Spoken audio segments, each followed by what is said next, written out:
그러면 이제 수치적으로 이걸 이제 풀어야 되는데 여러분들 수치적인 백그라운드 하나도 없이 이거 풀라고 하면 여러분들한테 너무 가혹하잖아요. 그래서 제가 여러분 수치 해석 듣는 학생들도 있지만 안 듣는 학생도 있을 수 있어서 제가 수치 해석적인 기본적인 내용을 조금 리뷰를 해서 여러분들 풀 수 있도록 도움을 드리도록 하겠습니다.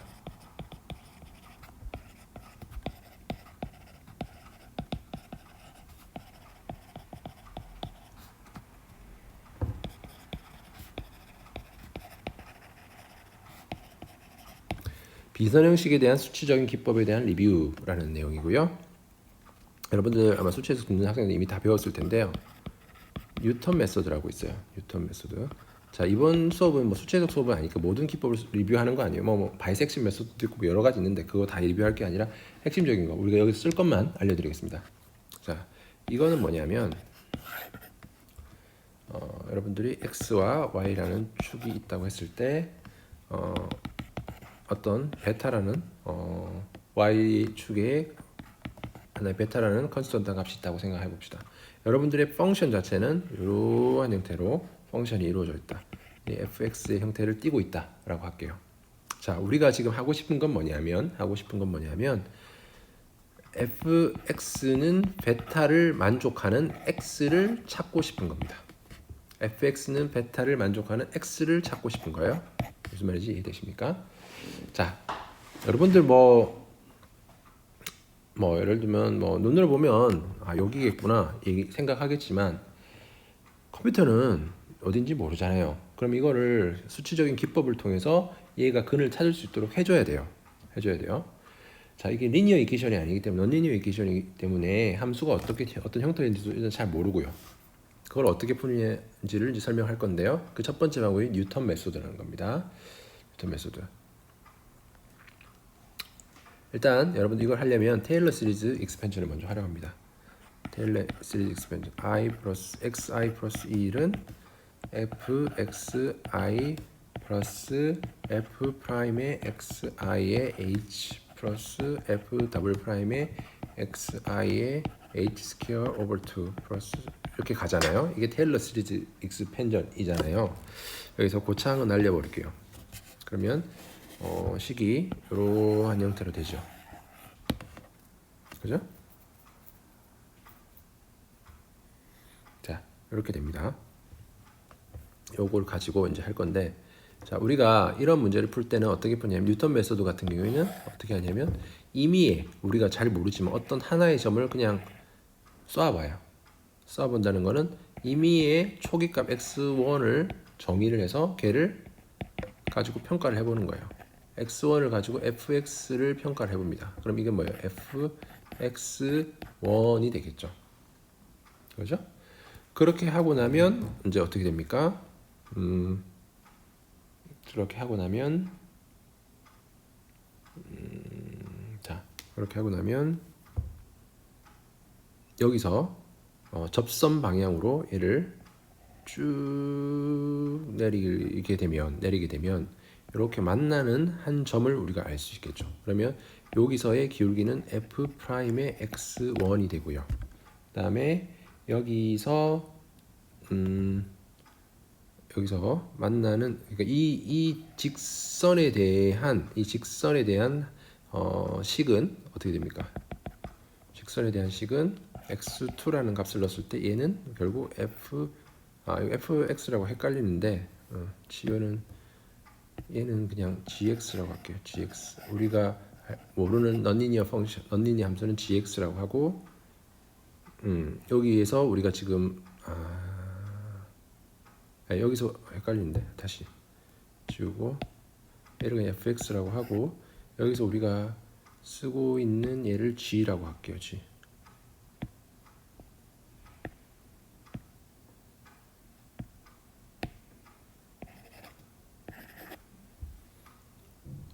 g라고 하면 얘는 gx2가 되겠죠. 그러면 얘도 그냥 여러분들 이해를 돕기 위해서 g라고 바꿀게요. g. 자, 이렇게 되면 자, 이걸 가지고 이 선형식에 대한 관계식을 이제 여러분들이 생각할 수 있겠죠.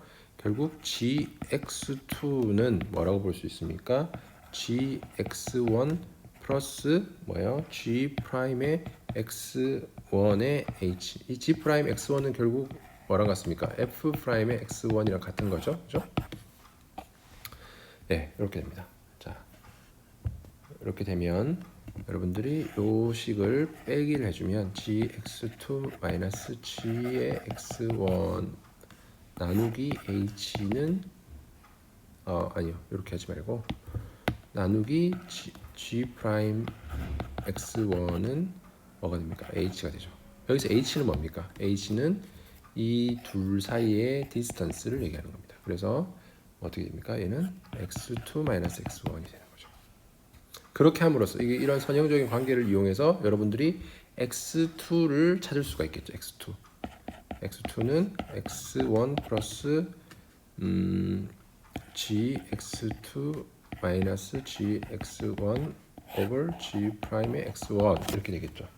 그리고 이 프라임의 x1은 결국 다시 쓰면 얘는 결국 아까 말씀드린 것처럼 f 프라임의 x1이랑 같고 그다음에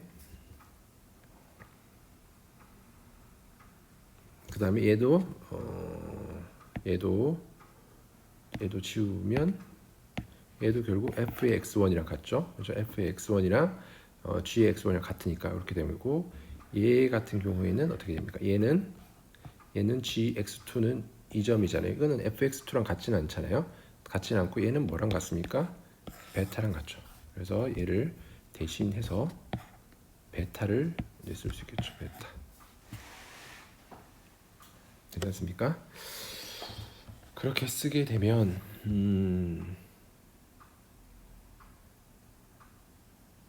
자, 정리를 하면 x2는 x1 다 썼네요. 베타 마이너스 fx1 나누기 f 프라임의 x1. 자, 이렇게 얻어져서 결국 x2를 구했잖아요. x2를 구하고 그 다음에 x2를 구한 다음에 그 다음 작업을 어떻게 하냐면 그 다음 작업을 x2를 구한 다음에 그 x2를 다시 여기서 쏴줘요. 쏴줘서 그 다음 이제 뭘 구할 수 있습니까? g의 x2를 또 구할 수 있고 여기서 기울기를 구할 수 있겠죠. g 프라임의 x2를 구할 수 있을 거고 여기서 나오는 또 이제 여기서 새로운 포인트 걔를 g의 x3라고 볼 수 있겠죠. 여기서 x3를 또 구하는 거예요. 그죠? 이러한 작업을 계속 반복하는 거예요. 반복하는 거예요. 그러면 일반적인 식으로 쓰면 xi 플러스 1은 죄송합니다. 카톡이 올렸네요. 플러스 베타 마이너스 f xi 디바이드 바이 f 프라임 xi 잠깐요. 이 알림을 좀 끄도록 하겠습니다. 컴퓨터에서 울리는 카톡 소리라서요. 컴퓨터 알림을 좀 끄도록 하겠습니다. 자, 이렇게 됐습니다. 이게 이렇게 이제 쓰고 나면 그러니까 결국 이 i를 계속 이터레이션 한다 이렇게 생각하시면 돼요. i를 계속 이터레이션 한다. 이러한 기법을 뭐라고 부르냐면 뉴턴 메소드라고 합니다.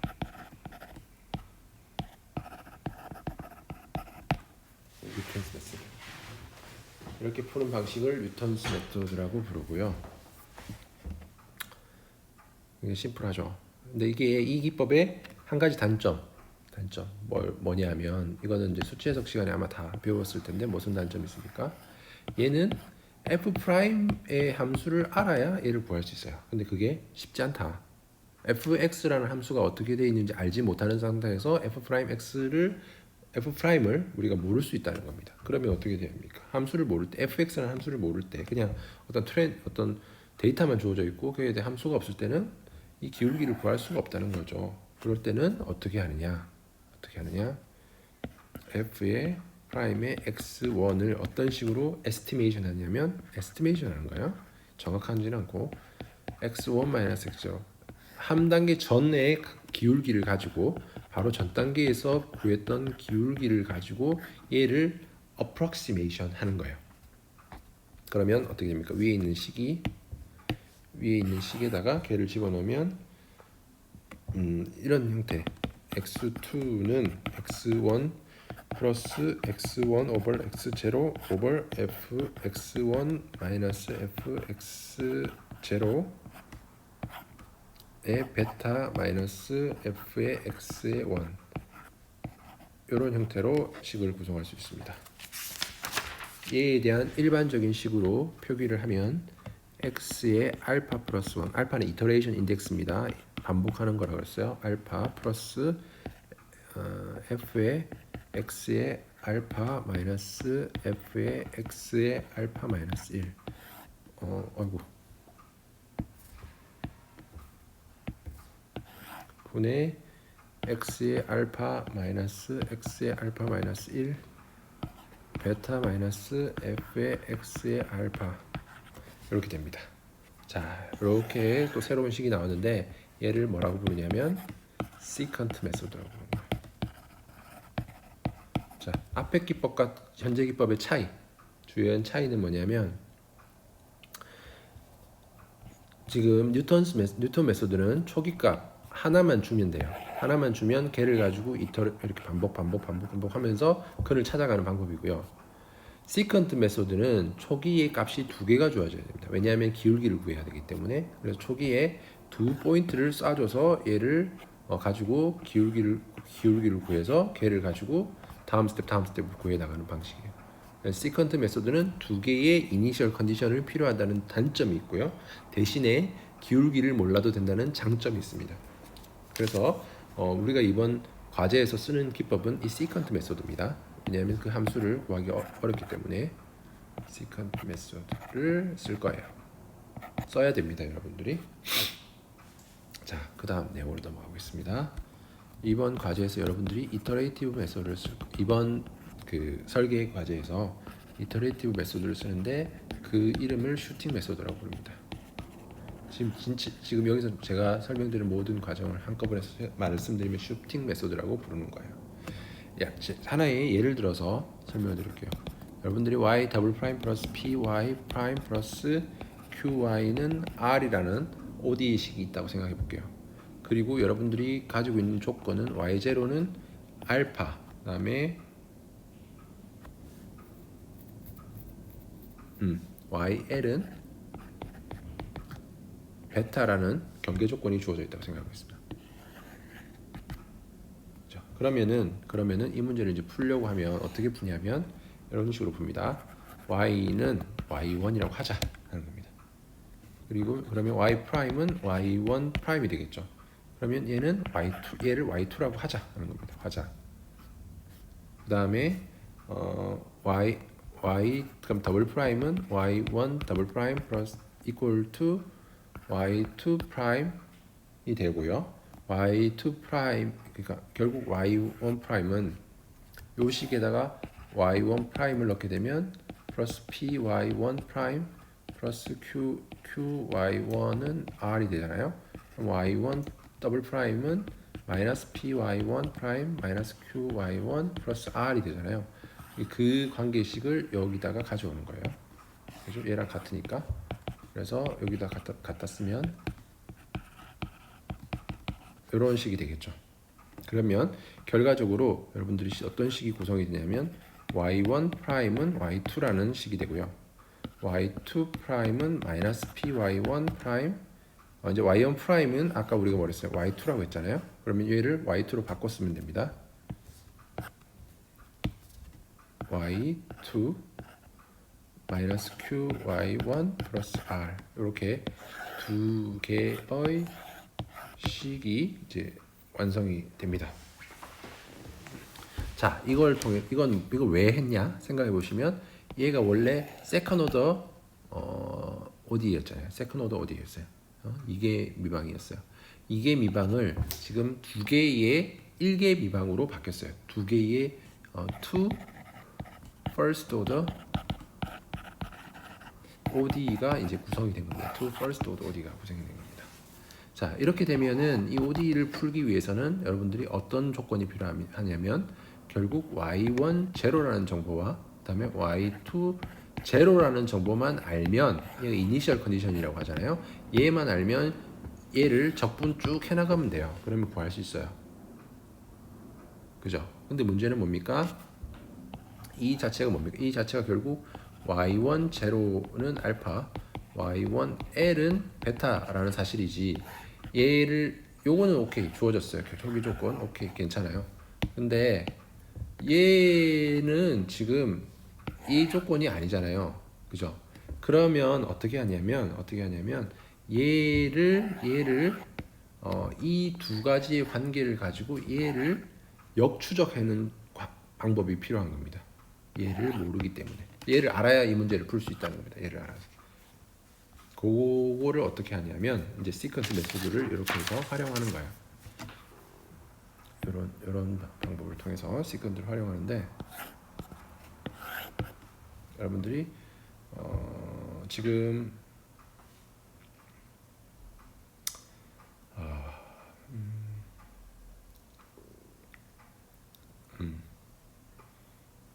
여기 이걸 알파라고 하니까 좀 헷갈리는데 어쨌든 넘어갑시다. 자, 그다음 요렇게 돼 있으면 만약에 여러분들이 지금 우리가 알고 싶은 거는 y2의 제로를 알고 싶은 거죠. 근데 지금 당장 그 값을 몰라요. 그러면 이터레이션을 시키는 겁니다. 모를 때. 그 지금 여기는 y2 제로에 대한 축이고요. 여기는 y1l에 대한 축이라고 보시면 됩니다. 그죠? 지금 얘는 우리가 알고 있는 값이고 얘는 지금 모르는데 역으로 추적해 나가야 되는 값이다 하는 겁니다. 그러면 이 둘 간의 관계를 가지고 이걸 풀어낸다 하는 겁니다. 자, 어떻게 푸냐면 얘도 이제 이터레이티브하게 푸는 거예요. 자, 이 식이 이제 주어져 있잖아요. 주어져 있는데 y2제를 몰라요. 모르지만 이니셜 컨디션을 던져주는 거예요. 이니셜 컨디션. 초기 조건을 던져줘서 한번 보는 거예요. 그 다음에 얘를 쭉 내려서 보면 뭡니까? y1에 얘를 우리가 y2의 알파의 제로라고 할게요. 첫 번째 이터레이션이라서 의미로 알파 타임의 이터레이션 볼게요. 그러면 이렇게 얻어지는 것은 y1의 알파 l이겠죠. 근데 이 값이 우리 초기에 어이구 야야야 지우지 마. 돌리는 거. 초기에 우리가 준 값이 초기에 임의로 던져준 이 초기 값이 반드시 이 얘로 도달한다는 거는 우리가 몰라요. 그렇게 된다는 보장이 없잖아요. 그러니까 다시 말씀드리면 얘도 초기 값을 이렇게 얘는 초기 값이 정확하게 주어져 있잖아요. 그래서 요걸 가지고 이제 미분된 거를 쭉 적분해 나가면 결국 y1의 l이 나올 테고 그다음에 y2의 l이 나올 거 아니에요. 두 식에 대해서 그죠? 근데 지금 두 개 다 이제 보는 건데 y1의 l 값이 우리가 알고 있어요. 최종 뭐로 가야 되는지 알고 있어요.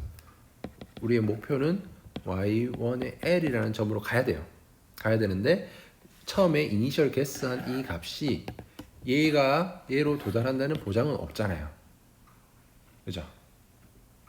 그렇게 되면 어떻게 합니까?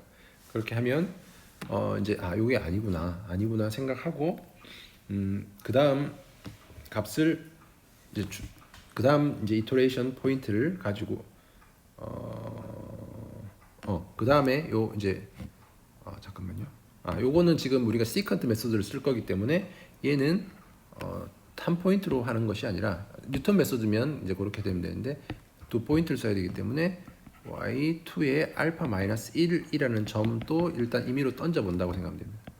던졌어요. 그러면 얘는 뭐가 됩니까? y1의 알파 마이너스 1의 l이 되겠죠. 그죠? 요 포인트 되겠죠. 그죠? 자, 그러고 나면 어떻게 됩니까? 이 얘와 얘 값의 기울기를 이제 우리가 구할 수 있을 테고 걔가 얘가 되겠죠. 그죠? 그 다음에 뭘 하냐니까 우리가 이 값을 알고 있잖아요. 실제로 알고 있잖아요.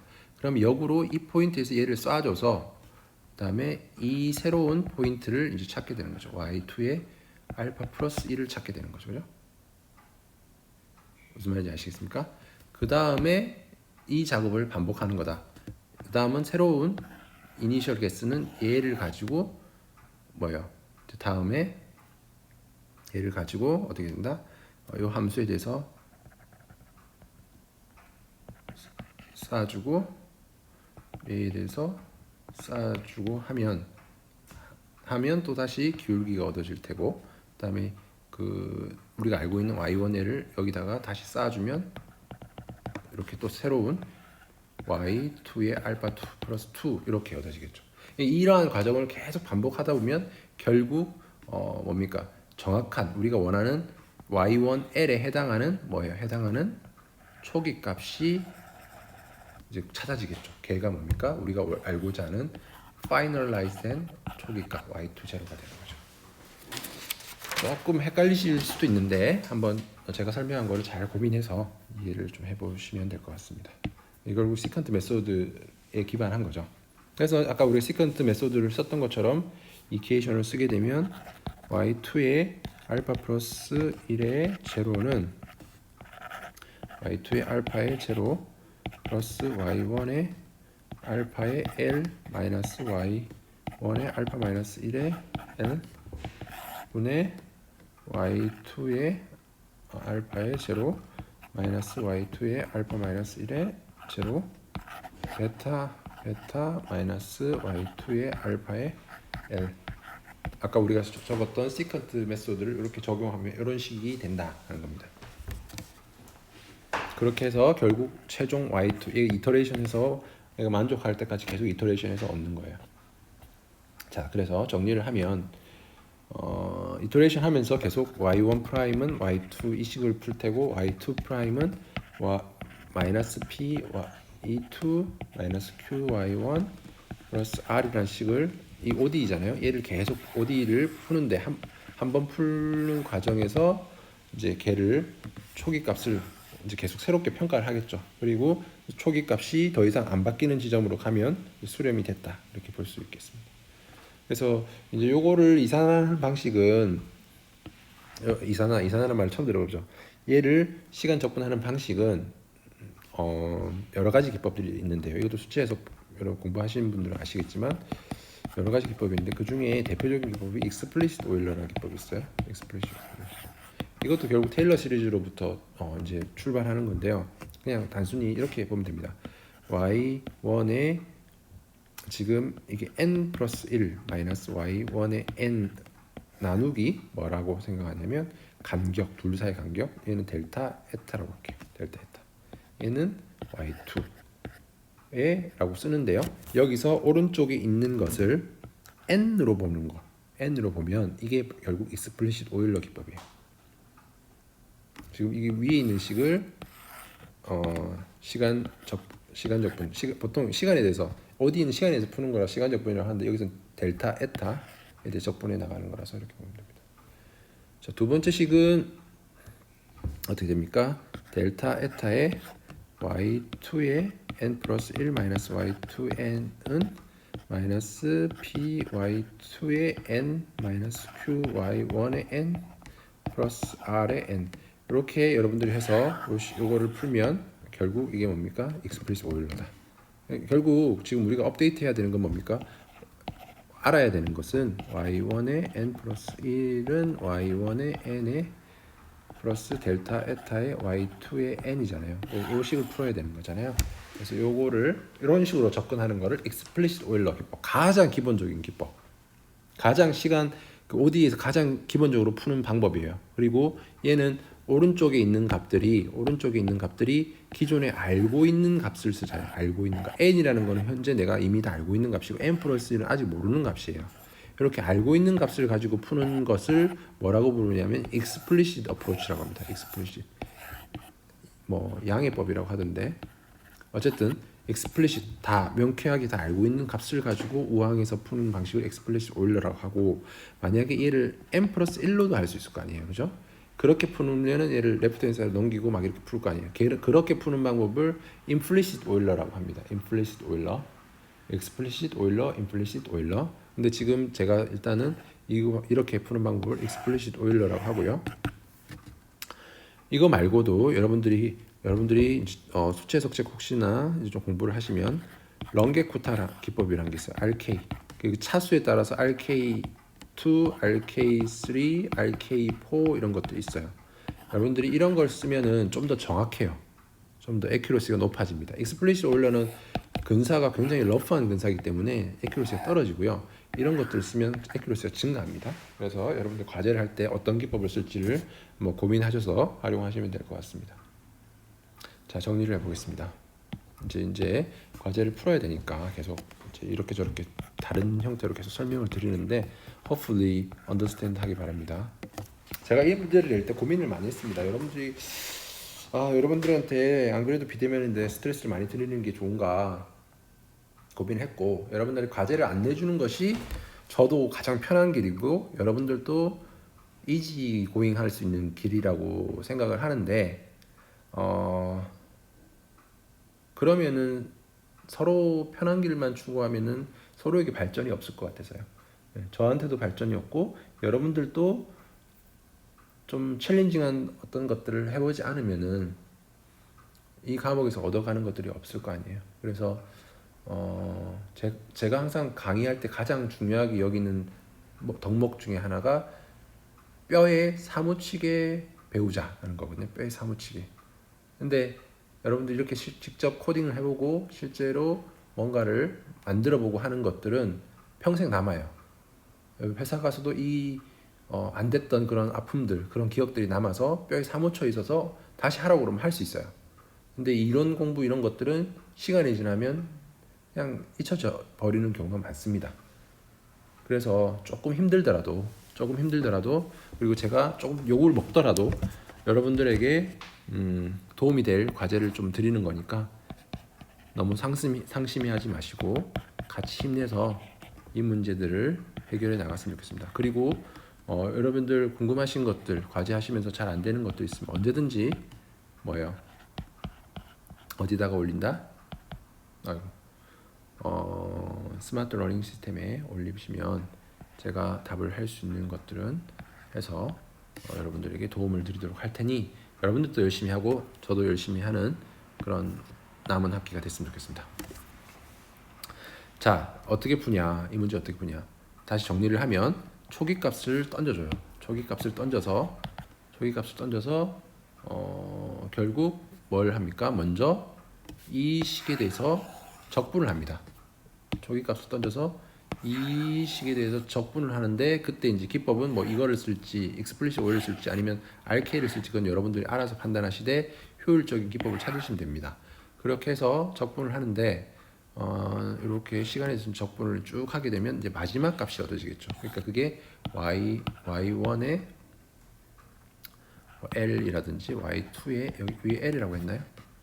l이라고 했네요. 그럼 y1의 l과 끝에 데이터, 마지막 포인트 데이터 y1과 l과 y2 l을 이제 계산을 하게 되겠죠. 적분을 쭉 했으니까 마지막 단계의 값이 나오겠죠. 결국 그래서 뭘 한다?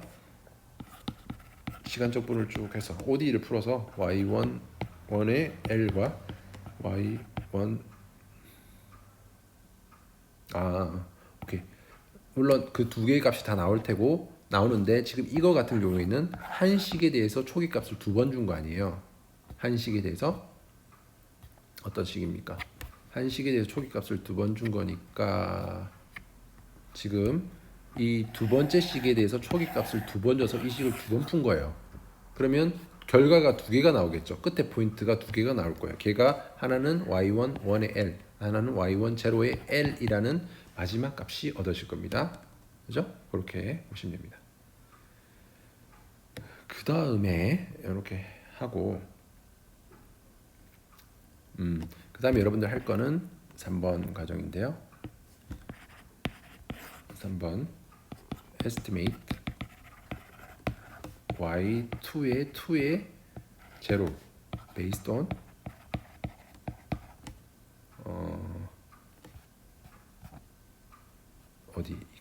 요 이케이션 based on 요 이케이션은 A라고 할게요. based on equation A. 오케이? 이 식을 가지고 여러분들이 새로운 y22의 제로를 찾는 거예요. equation A를 가지고 얘를 y22를 estimation 하는 겁니다. 그렇게 하고 나면 4번은 어떻게 합니까? 지금 이제 초기 값을 아까 처음에는 이렇게 줬는데 이제는 초기 값을 다시 바꿔주는 거예요. to initial guess를 바꿔주는데 그때는 y21의 제로와 y22의 제로를 활용을 하는 겁니다. to initial guess를. 이때는 그죠? to initial 새로운 이니셜 guess를 하는 겁니다. 그 다음에 똑같이 하겠죠. 그럼 estimate 뭐랍니까? y2 이 또 과정을 반복을 해서 결국 y2 3의 0을 또 구해보는 거고요. 그리고 이 과정을 언제까지 합니까? 언제까지? 여러분들 목표로 하는 베타라는 값이 있으면 y1이 알파 l이 얘랑 같아지는 그 지점까지 알파를 계속해서 이터레이션 해주면 여러분들이 원하는 값들이 얻어질 수 있다 하는 겁니다.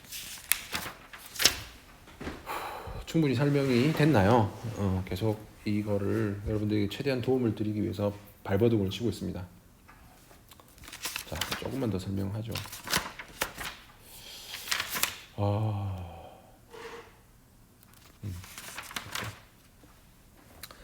자, 여러분들 이제 풀어야 되는 문제를 가지고 조금만 더 설명하고 이제 요거 설명 그만하도록 하겠습니다. 이 정도면 충분히 풀 수 있지 않을까. F 트리플 프라임의 F의 F 더블 프라임 이퀄 투 제로라는 문제를 여러분들 이제 풀 거예요. F는 F 펑션 오브 에타예요. 그리고 주어진 초기 조건 및 경계 조건은 F0, F 프라임 제로는 0, F0는 0, 그 다음에 F 프라임의 인피니티는 1. 이 세 개의 경계 조건 가지고 이 문제를 풀 거입니다. 자, 아까 했던 것처럼 지금 이게 third order differential equation입니다. 이렇기 때문에 여러분들이 어떻게 풀 수 있습니까? 세 개의 first order differential equation을 나누는 작업을 해야 됩니다. 보면 F는 F를 F1이라 보자. 그럼 F 프라임은 F1의 프라임이 될 테고 얘를 우리가 let F2라고 놓자. 그러면 F 더블 프라임은 F2 프라임이라고 볼 수 있고 얘는 F3라고 놓자.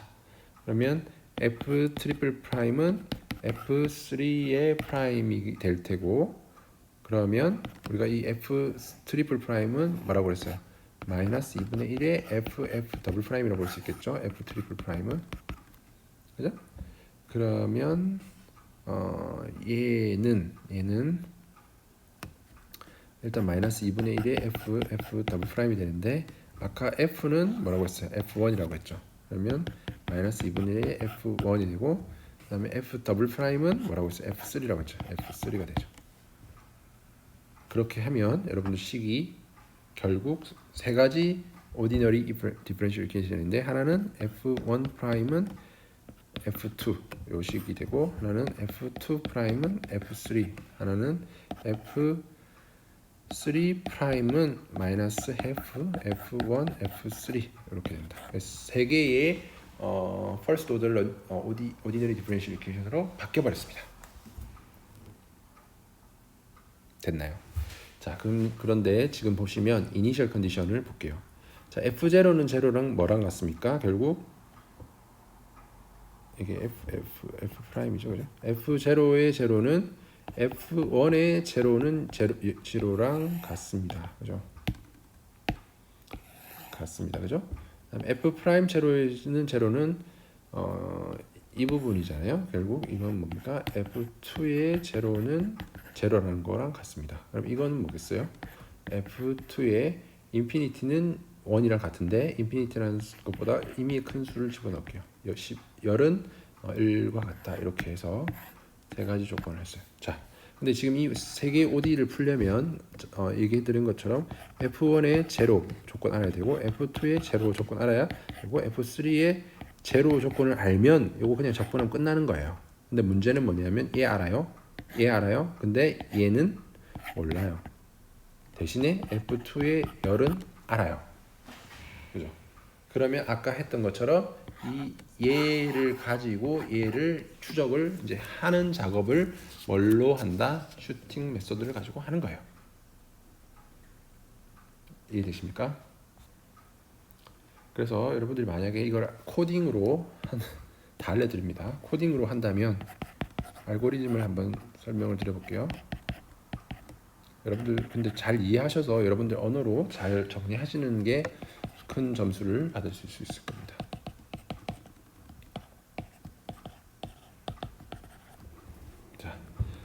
여러분들 코드도 보시면 같이 보시면 또 도움이 될 거고요. 제가 올려드렸잖아요. 코드 샘플. define 먼저 델타 에타는 뭐 임의의 값으로 이거는 여러분들이 바꿔가면서 테스트를 하면 돼요. 그다음에 그러면 마지막 에타는 뭡니까? 델타 에타 곱하기 number of 에타 에타의 간격 그러니까 간격이겠죠. 100개로 나눌 수도 있고 해서 최종 값은 여러분들이 이게 지금 10까지 가야 되는 거잖아요. 그럼 10까지 간다고 생각하면 거기에 맞는 n 에타를 적당하게 정해 주셔야겠죠. 이거 같은 경우는 100이라고 하면 되겠나요? 그럼 이게 10까지 가잖아요. 그죠? 그런 식으로 문제를 푸시면 되고요. 자, 그러면 초기 조건 뭐 F1은 0, 뭐 F2는 0 이렇게 잡으면 됐고 F2의 마지막 n 이타 이게 마지막 그러니까 이게 여기 10이 반드시 들어가는 게 아니라 요거 에타의 숫자가 메모리 할당이니까 에타의 숫자가 여기 들어가야 되는 거고 얘는 뭐 1 이렇게 잡았어요. 그리고 F3의 이거는 다 이제 기본 컨디션 정확하게 집어넣은 거고 자 여기다가 여러분들이 F3의 지로 값을 모르는 거잖아요. 그래서 이거는 지금 우리가 두 개의 이니셜 컨디션 가지고 푼다 그랬잖아요. 임의의 알파 여러분들 원하는 값 아무거나 집어넣으시면 되죠. 임의의 베타 이렇게 집어넣어서 푸시면 돼요. 그러고 나서 이제 뭘 합니까? 이터레이션 하면 되는데 for alpha는 1 to 1000 이건 임의의 많은 숫자를 넣어서 수렴이 되면 그 전에 탈출시키면 되죠. for 한 번 더 for를 하는데 이때는 i는 1부터 n 에타 마이너스 1 뭐 이런 식으로 하겠죠. 그 다음에 여기 어떤 내용이 들어가냐면 아까 위에서 explicit 오일러로 설명드린 그런 거 있잖아요. 그런 ODE 타임 인테그레이션 스킴들이 여기에 포함이 되면 됩니다.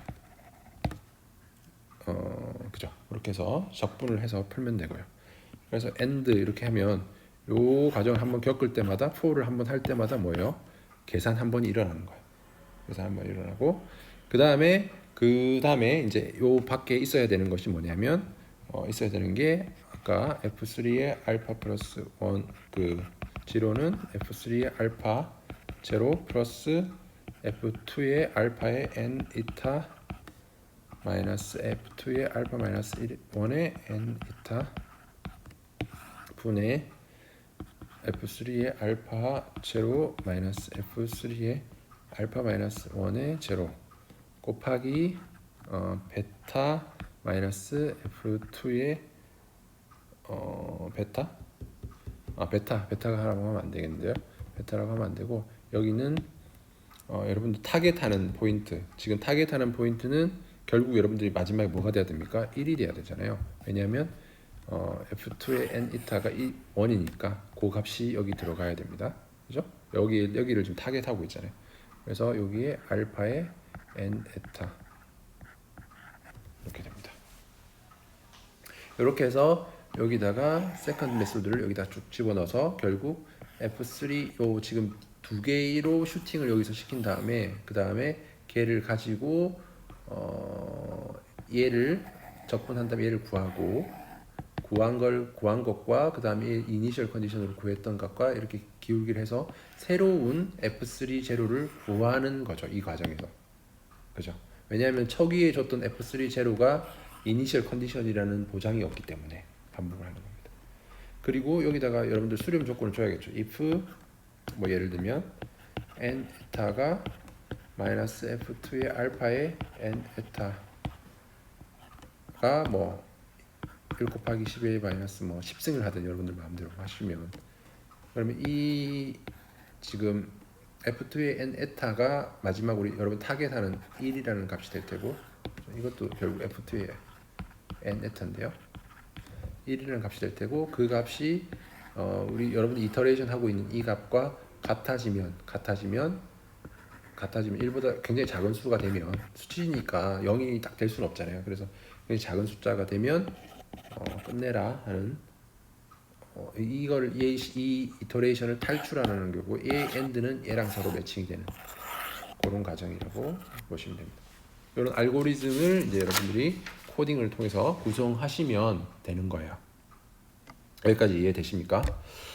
좀 생소할 수도 있고 수치적인 거가 처음 이제 들어보시는 분들은 뭐지 이렇게 생각할 수도 있는데, 이거 한번 하시고 나면, 이 과제 한번 하시고 나면 멜틀랩에 대한 두려움이 확 사라지실 겁니다. 한번 열심히 하셔서 요거를 꼭 성공적으로 마무리하시면 될 것 같습니다.